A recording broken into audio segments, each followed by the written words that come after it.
The headlines out of Washington are nonstop these days and sometimes overwhelming. So to help us understand where things stand, we have asked Scott MacFarlane with CBS News to join us this hour. So, Scott, we're going to start with the government shutdown. Tell us what the latest is. Yeah, the headlines are overwhelming in Washington for all of us, too. With the government shutdown 3 weeks into this thing is nowhere near a conclusion. And we know this because the top leaders in both parties in Congress haven't even begun initial conversations, much less negotiations, much less anything that leads to a breakthrough.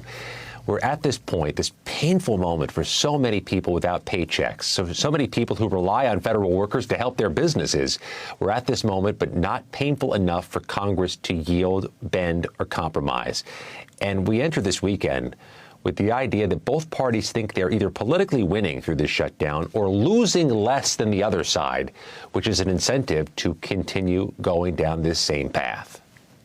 And changing gears here, so tomorrow millions of Americans expected to march in a No Kings protest, including here in Minnesota, and they're in D.C. So Majority Whip Tom Emmer has called the event a, quote, hate America rally. What are you hearing ahead of tomorrow? It's not just Congressman Emmer. The Republican leadership in the House beyond him have taken this messaging that the No Kings rallies are anti-American. I think the people participating in the No Kings rallies would argue it's just the opposite. But there we are with another flashpoint, another wedge issue. What's distinctive about the No Kings activities this weekend is they are very decentralized. Here in Washington, they're expecting tens of thousands, if not hundreds of thousands of people. But it's not just in Washington or Minneapolis. It's going to be elsewhere in the state. It's going to be in small towns, big cities, coast to coast. The organizers estimate millions. And some of the organizers online have argued that what Congressman Emmer and the House Speaker Mike Johnson have said have only incentivized people to come out. But a real inkblot test of what you think politically, wherever you stand, is likely going to impact your thoughts on these rallies. And at the same time, the National Guard still deployed in certain American cities. In Chicago, there have been intense protests. Minnesota's governor says that he's preparing for a deployment here. So what are you hearing about this push from the president?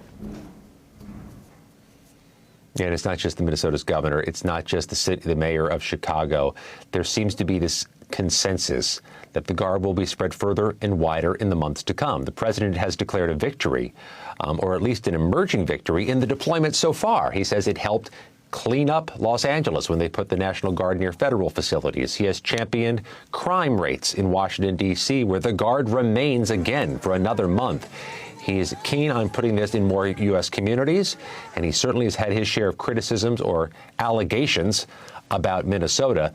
It surprised nobody to see it there in some way eventually. Right. And Scott, the president announced actually yesterday that he's making fertility drugs and treatments more accessible to Americans. What do we know about that plan?